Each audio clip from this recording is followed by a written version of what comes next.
ESG 인증 종류 중에 하나인 RBA 인증에 대해서 설명을 부탁드리겠습니다. ESG 평가에서 가장 또 중요한 축 중에 하나가 RBA라는 하나의 이니셔티브라고 볼 수가 있습니다. 그래서 RBA는 그 뜻을 보시면 R은 responsible, B는 business, A는 alliance. 그 우리말로 풀이하자면 책임 있는 비즈니스 연맹, 연합체라고 할 수 있습니다. 그 이름에서 볼 수 있는 것처럼 기업의 사회적 책임을 아주 강조한 하나의 연합체라고 연합 전 세계에 권위 있는 대표적인 연합체라고 할 수 있습니다. 그래서 RBA의 태동은 2004년도에 EICC라는 전자산업과 관련된 그 연합체로 시작을 됩니다. 눈치를 채실 수도 있는데 EICC는 전자 쪽, 전자, IT, 반도체를 중심으로 시작된 그 업체들의 어떤 대표적인 글로벌 업체의 어떤 책임 있는 연합체로 시작을 했습니다. 그 아주 유명한 EICC가 결성되기 전에 유명한 사건들이 좀 있었습니다. 여러분들이 잘 아시는 글로벌 전자업체인 애플이라는 업체가 있습니다. 애플은 여러분들이 잘 아시는 대로 아이폰이라는 아주 유명한 핸드폰을 제조하는 업체입니다. 아시다시피 애플은 자가 생산이 아니라 위탁 생산을 주로 하는데 특별히 대만의 폭스콘이라는 대기업에서 이렇게 생산을 하고 있습니다. 다만 이제 폭스콘에서 대만에서 생산한 것이 아니고 중국에서 생산을 하고 있는데 폭스콘에서 애플의 어떤 하청을 받은 폭스콘이라는 회사에서 고용한 많은 노동자들이 열악한 노동 환경으로 인해서 자살하는 사건들이 일어났습니다. 그것이 이제 세계적으로 이슈가 되고 그것으로 인해서 근로자의 어떤 노동 환경에 대해서 중요하다는 심각성에 대해서 이제 자각하게 되었고 이로 인해서 2004년에 EICC라는 세계 전기 전자업체를 기준으로 해서 만든 협의체가 이제 구성이 되었습니다. 이러한 부분들이 다시 2017년에 와서 RBA라는 책임 있는 사업 비즈니스 연합체로 이제 발전이 됐습니다. 최초에는 전기 전자 반도체 업종을 중심으로 시작했지만 이후에는 이 업종뿐만 아니고 유통이나 소비재 사업 전반으로, 그러니까 업종 전반으로 확산이 되게 됩니다. 이것이 이제 RBA의 어떤 시작이고, RBA 같은 경우에는 앞서 말씀드린 것처럼 인권 문제, 노동 인권 문제를 포함해서 사회적인 이슈, 그다음에 윤리, 그리고 공급망 관리, 이러한 부분들에 대해서 섹션을 나눠서 이러한 부분을 평가하고 이러한 부분들이 기업에 미치는 영향들에 대해서 진단하고 평가하는 어떤 이니셔티브로 발전하게 됩니다. 이러한 부분들이 계속해서 발전해서 개선하고 있는데 특별히 중요한 것은 해당 기업과 협력사의 어떤 행동 규범을 중요하게 생각합니다. 그것이 이제 코드 오브 컨덕트라고 해서 행동 규범을 해당 원청사뿐만 아니고 협력사들도 행동 규범을 조금 전에 말씀드린 노동인권의 측면, 윤리의 측면, 사회적인 측면, 환경의 측면, 그리고 공급망 관리의 측면에서 이런 부분들을 준수할 수 있는 규범을 만들어서 이런 부분들을 강조하는 이니셔티브라고 할 수 있습니다. 네, 이제 RBA의 이제 태동이라든가 이제 어떤 개요 관점에서 좀 말씀을 좀 드렸고요. 저는 이제 RBA의 이제 어떤 구조라든가, 그 다음에 실제 이제 RBA의 이제 실질적으로 인증을 받기 위해서 어떤 절차를 좀 해야 되냐, 이제 그런 관점에서 좀 말씀을 좀 드리도록 하겠습니다. 그래서 최근에 이제 저희 넥슨 쪽에도 RBA 인증을 받고자 하는 기업들의 문의가 좀 많이 늘어나고 있는데요. 주로 이제 반도체 업체 쪽에서 많이 좀 문의가 들어오고 있습니다. 그래서 최근에는 어플라이드 머티리얼스라고 하는 업체 쪽에서 그들의 납품하는 그 협력업체 대상으로 야, 너네는 RBA 인증을 받아야 돼라고 이런 요구들이 좀 많이 있다 보니까 그런 업체들의 컨설팅을 받고자 하는 니즈들이 많이 좀 들어오고 있는 상황이고요. 그 RBA는 아마 이제 공급망 실사를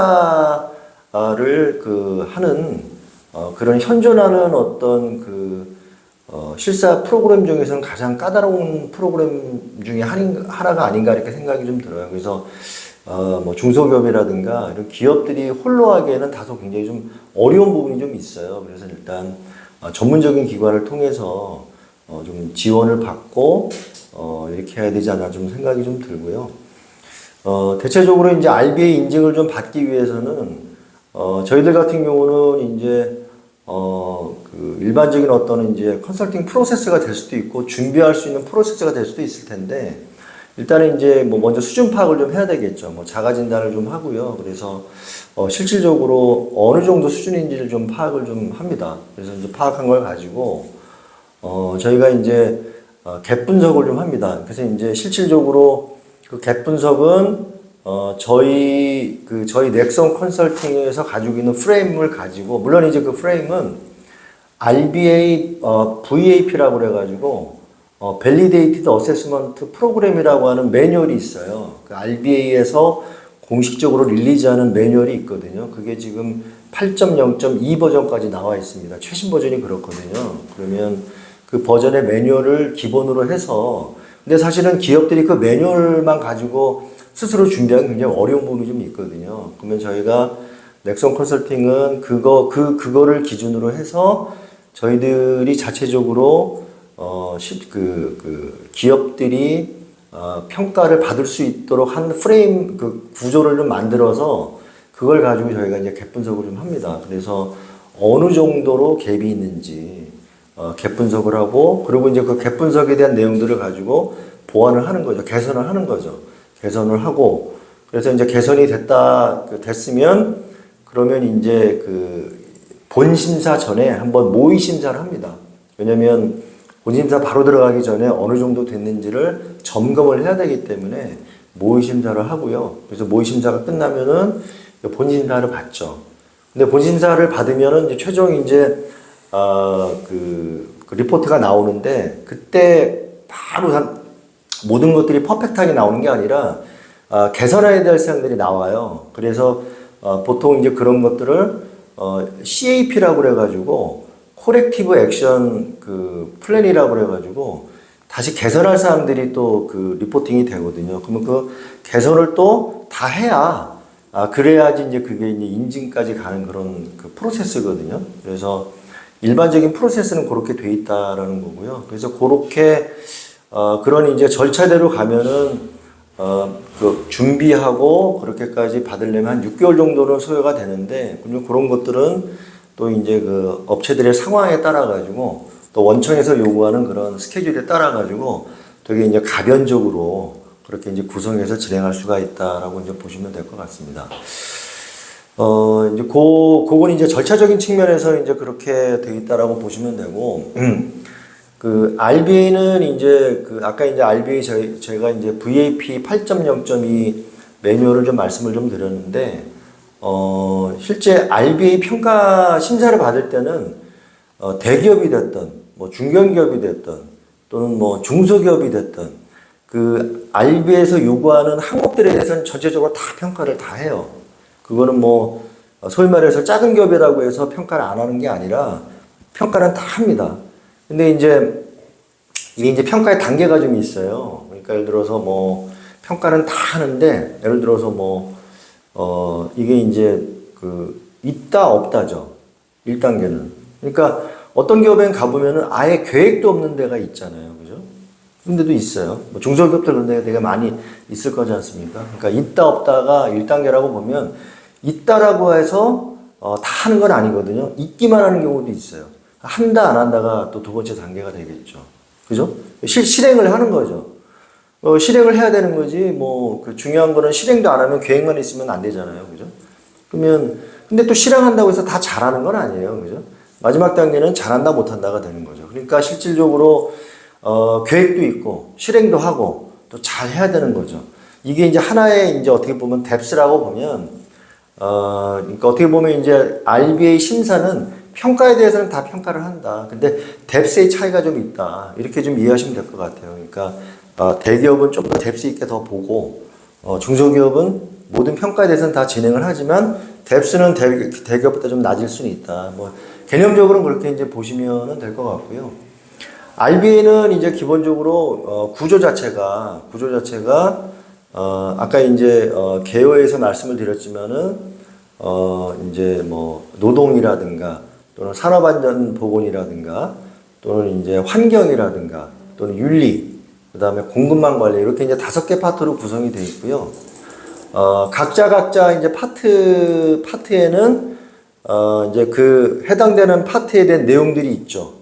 환경 같으면은 뭐 환경 무슨 규제부터 해서 또는 대기 관리 소음 관리부터 이런 게 쭉 이제 내용들이 들어갈 텐데 그런 내용들이 그 공통적으로 일단 정책이란 측면에서 아까 이제 폴리시란 측면에서의 규정이 있고요. 그 다음에 그 폴리시에 따라 가지고 이제 절차와 간행 이런 절차와 간행. 그러니까 절차와 간행이라는 건 뭐냐면은 결국 이제 프로세스나 또는 매뉴얼이라든가 그다음에 절차라든가 지침.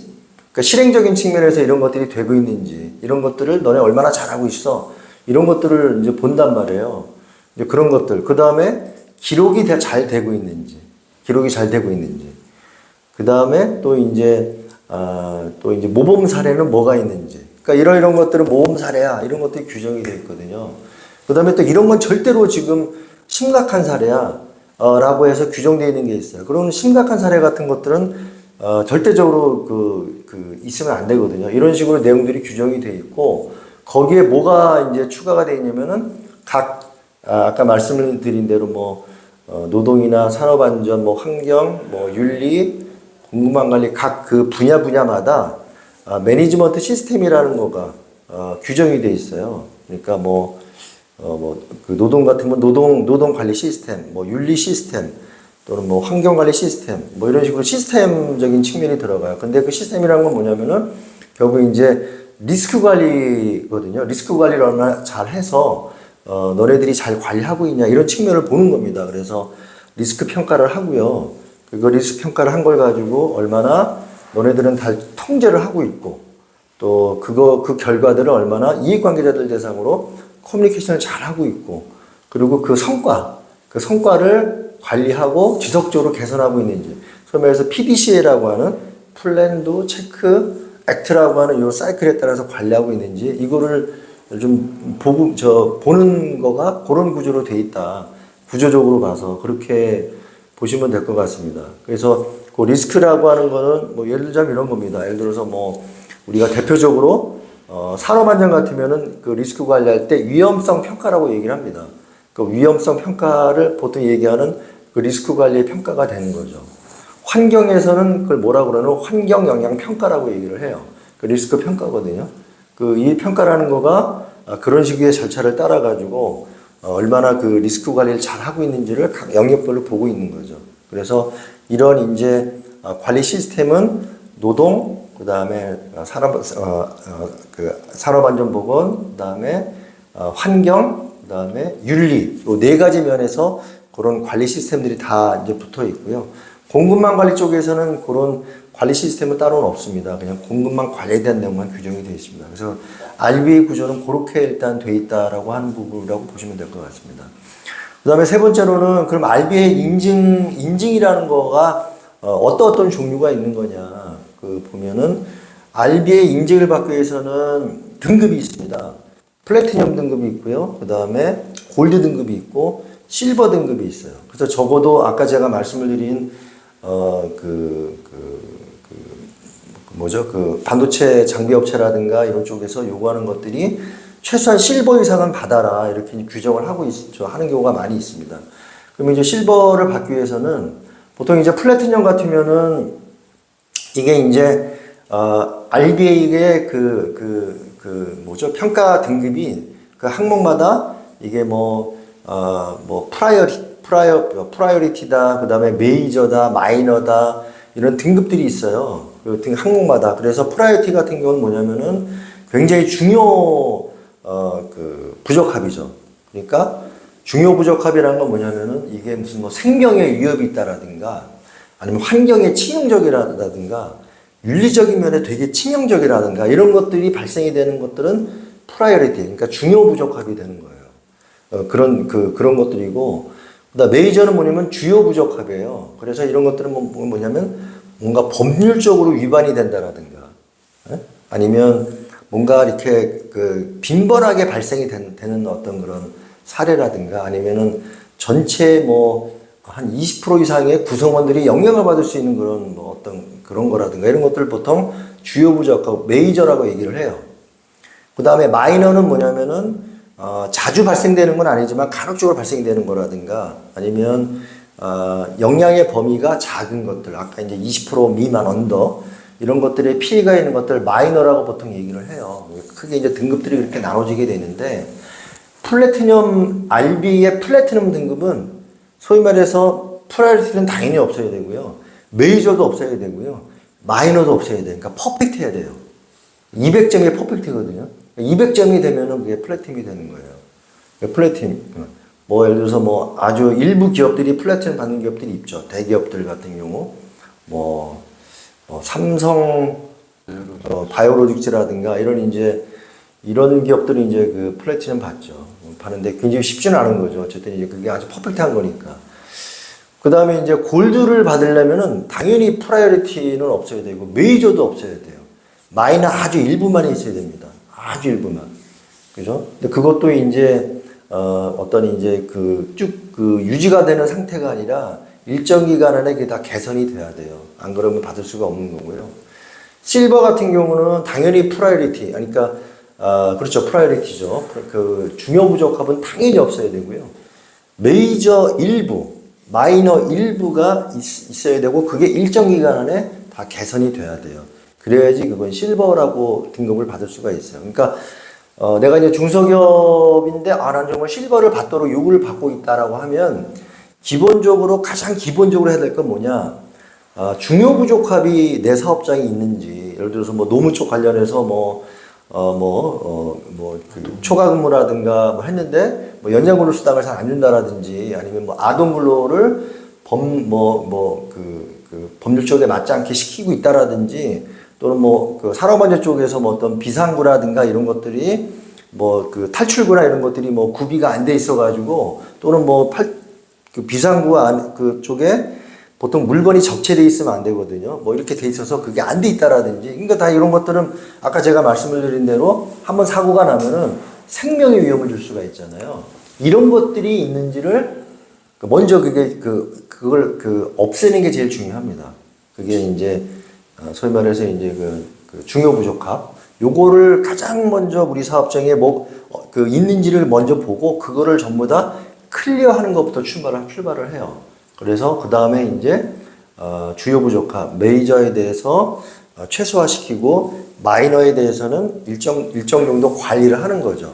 이렇게 해서 이제 실버 등급을 받을 수 있도록 하는 그런 전략이 있을 수 있습니다. 그래서 어쨌든 그런 이제 RBA 등급을 원청이나 이런 쪽에서 요구를 받았다라고 하면 저희 넥슨 컨설팅은 가장 효율적으로 또는 가장 일단 그 기업에 맞게끔 할 수 있는 저희가 노하우를 가지고 있기 때문에 거기에 기업의 상황에 맞게끔 그렇게 이제 저희가 이제 준비된 프레임이나 그런 툴에 의해서 저희가 이제 컨설팅을 제공할 수 있다, 이렇게 좀 말씀드릴 수 있을 것 같습니다.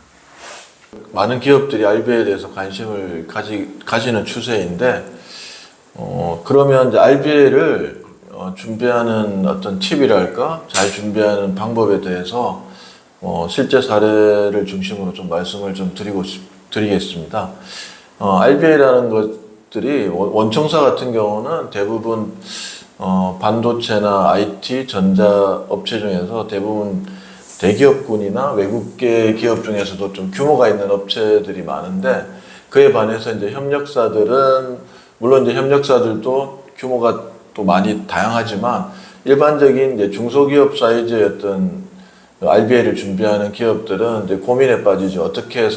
어떻게 하면 이제 원청사에서 요구하는 RBA VAP에 대비할 수 있을까라고 이제 준비하면서 많이 또 긴장도 하게 되는데, 제가 이제 현장에 이제 방문하게 되면 보통 이제 반도체나 전자업체들은 대부분 조금 청결한 편입니다. 일반 다른 제조업체에 비해서 여러 가지로 어떤 먼지라든지 다른 그 물질에 대해서 좀 민감하기 때문에 대부분의 어떤 회사들은 좀 청결하고 깨끗한 편인데, 특별히 이제 RBA를 준비하면서 노동인권이나 안전보건, 윤리, 환경, 공급망 실사 측면에서 좀 말씀을 드리면, 첫 번째 노동인권 측면에서 조금 말씀을 드리면, 대부분의 어떤 10명 이상의 사업장이 많기 때문에 취업규칙에 대한 부분들을 좀 들여다보게 되는데, 취업규칙의 좀 중요한 이유는 취업규칙에 대해서 이제 잘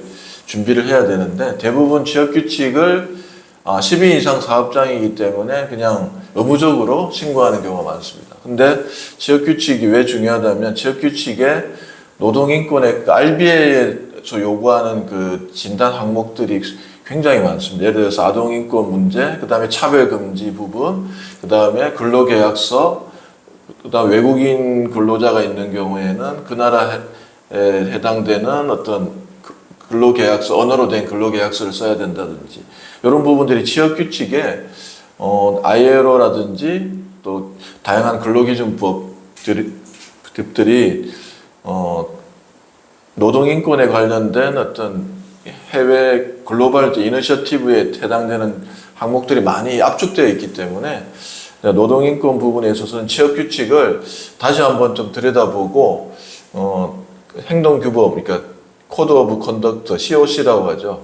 거기에 해당되는 취업규칙이 우리 회사가 혹시라도 빠뜨린 부분이 없는지를 취업규칙을 잘 들여다보면 상당수가 많이 커버가 되기 때문에, 저는 이제 취업규칙에 대해서 있다 하더라도 조금 더 들여다보고 그런 부분들을 잘 개선하거나 아니면 이런 부분들을 좀 잘 활용해서 좀 대비하는 부분들을 좀 말씀을 드리고 싶고, 특별히 이제 두 번째는 이제 안전보건 부분을 말씀을 드리면, 대부분 RBA를 준비하는 업종들이 이제 반도체나 IT, 뭐 그렇지 않은 업종도 있지만 제조업들이 상당수가 있는데, 대부분 좀 힘들어하는 부분이나 아니면 소홀히하는 부분들이 이제 폐기물 부분이라든지 유해물질 관리하는 부분들에 대한 부분들이 많이 좀 걸리게 됩니다. 그래서 폐기물이라 하더라도 이게 사업장에서 나오는 사업장 폐기물인데, 그 유해 물질이 아닌 경우에는 그냥 생활 폐기물로 이렇게 취급하는 경우라든지, 아니면 신고하는 폐기물을 보관하는 위탁하는 업체들에 대해서 많이 좀 소홀해서 계약서를 쓰지 않거나, 계약서를 쓴다 하더라도 좀 자세하게 이렇게 쓰지 않는 부분들이 많이 있는데, 그 폐기물 관리 부분에서 많이 좀 취약한 업체들이 좀 많은 편인데, 이런 부분들을 조금 잘 들여다봐서 우리 사업장에서 나오는 폐기물이 어떤 폐기물인지, 사업장 폐기물이라도 뭐 의료 폐기물인지 건설 폐기물인지 또 다른 폐기물인지에 대해서 잘 들여다보는 것. 그리고 유해물질 부분들도 대부분 뭐 MSDS라든지 뭐 이런 부분들에 대해서 잘 구비를 하고 있지만, 뭐 보관하고 그 관리하는 부분에 있어서 상대적으로 좀 많이 취약한 편이거든요. 그래서 왜 이런 부분들이 폐기물이나 유해물질이 중요하냐면, 근로자의 어떤 건강 부분들하고 많이 직결되기 때문에, 그런 부분들이 잘 관리를 잘 못하게 되면 이 RBA에 있어서 프리어리티 부분에서 굉장히 좀 영향을 미치기 때문에, 폐기물이나 유해물질들을 특별히 조금 잘 들여다보고 이런 부분에 대해서 우리 사업장에서 나오는 부분들이 어떤 부분인가에 대해서 잘 준비하는 부분이 필요하고요. 또 뭐 윤리적인 측면은 이제 대부분 이제 그 해당 회사들, 원청사가 아닌 협력사이지만 또 다른 어떤 협력사들, 해당 업체의 또 협력사들에 대한 계약 관리라든지 이런 부분들이 굉장히 좀 소홀한 경우가 많습니다. 계약서를 뭐 표준 계약서를 쓰지 않는다든지 아니면 아예 계약서조차도 없는 경우가 많거든요. 그래서 이런 윤리 부분에 있어서 해당 업체, 그리고 또 그 해당 업체들과의 어떤 커뮤니케이션이나 그 다음에 제보 채널 이런 부당한 부분에 대해서 윤리적인 측면에서 어떤 채널들 이런 부분들에 대해서는 협력 우리 중소기업들이 많이 좀 취약한 부분이 많습니다. 그래서 그런 부분들을 조금 사전이나 아니면 RBA 준비하면서 조금 점검하는 부분들이 좀 필요할 것 같고 마지막으로 공급망 관리 측면에서는 대부분 이제 뭐 구매부서나 아니면 또 영업부서하고 좀 많이 관련이 있는데 특별히 이제 그 전자부품이나 반도체 같은 경우는 이제 책임 광물 쪽 측면하고 많이 좀 연결이 되거든요. 그래서 우리 회사에서 취급하고 있는 제조하고 있는 어떤 제품 자체가 책임 광물 부분 이렇게 뭐 테러리스트로 지정된 국가에서 나오는 뭐 그 3TG라고 하거든요. 그래서 그런 해당되는 광물들이 좀 어떻게 되어 있는지 이런 부분들도 좀 자세하게 좀 들여다보고 하는 부분이 좀 필요할 것 같습니다. 이 RBA를, 실제 이제 저희들이 뭐, 이렇게 중소기업들, 이제 컨설팅을 하다 보면은, 이 RBA를 잘, 인증을 받거나 이렇게 잘 하기 위해서 보니까 좀 잘 준비해야 되는 부분들이 좀 있더라고요. 그러니까 이런 것 같습니다. 그러니까 예를 들어서, 첫째 RBA 자체가 굉장히 이제 좀 심사 자체가 좀 까다로운 심사이기 때문에 이제 준비를 좀 잘 해야 되는데, 근데 그 준비를 잘 하기 위해서는 어떤 특정 부서에 있는 사람들만 준비해서는 이게 안 되거든요. 그러니까 이게 전사적으로 되게 관심을 갖고, 특히 이제 CEO나 그 최고 의사 결정자들의 관심이 굉장히 중요합니다. 그래서 그게 선행되지 않으면 이게 잘 안 되더라고요. 그래서 저희들이 항상 이제 요 컨설팅을 하게 되면 먼저 전사의 구성원들을 다 불러다 놓고 거기에는 반드시 CEO가 들어갑니다. 참석하게 해서 전사 구성원들이 다 인식을 갖게 하도록 하는 게 되게 중요하거든요. 그리고 그래서 이제 우리 대표님이 우리 사장님이 이렇게 관심을 가지고 있다라고 이렇게 하는 거가 그게 제가 볼 때 RBA 심사를 잘 받기 위한 가장 첫 번째 기본적인 조건인 것 같아 보니까 그런 것 같고요. 두 번째로는 이제 RBA라고 하는 부분은 이게 한 번 받고 그만두는 게 아니거든요. 계속적으로 받아야 돼요. 이게 또 심사를 받더라도 이게 유효기간이 2년인가 그렇습니다. 그러다 보니까 계속 또 갱신을 해야 되는 부분이기 때문에 이게 한 번 내가 뭔가 잘 받아서 이렇게 되는 게 아니라 지속성이 되게 중요해요. 그러려면은 RBA를 관리할 수 있는 체계가 좀 있어야 돼요. 그냥 그냥 주먹구구식으로 하는 게 아니라 나름대로 중소기업은 중소기업 맞게 또는 뭐 큰 기업은 큰 기업에 맞게 아무래도 뭐 중소기업 같은 경우는 무슨 전담팀이 있을 수는 없잖아요. 그렇지만 적어도 전담팀은 없다 하더라도 전담 인력은 있어야 되거든요. 그래서 전담 인력을 통해서 각 부서별로 R&R을 잘 정해서 체계에 맞게끔 운용될 수 있도록 관리하는 것들 이런 것들이 굉장히 이제 지속적인 관리하기에서 되게 중요한 부분인 것 같고요. 그 다음에 이제 세 번째로는 아까 이제 제가 RBA의 어떤 구조라든가 RBA 설명을 드릴 때 잠깐 말씀드렸지만은 중요 부족합, 그러니까 심각한 어쨌든 프라이어리티 부족합이 있으면 안 되니까 일단 기본적으로 그런 중요 부족합 사항이 없도록 관리하는 거가 그건 굉장히 기본적인 사항인 거죠. 그런 것들이 가장 이제 기본적인 부분이라 봐집니다. 그래서 그런 것들 정도만 일단 되면 RBA 심사를 받을 수 있는 기본적인 조건이 되지 않나 그렇게 생각을 합니다. 이제 그걸 그 토대 위에서 좀 전에 말씀을 드린 대로 각 분야별로 영역별로 RBA 항목별로 준비를 하면 원하는 그런 목표를 좀 달성할 수 있지 않을까 그렇게 생각을 합니다.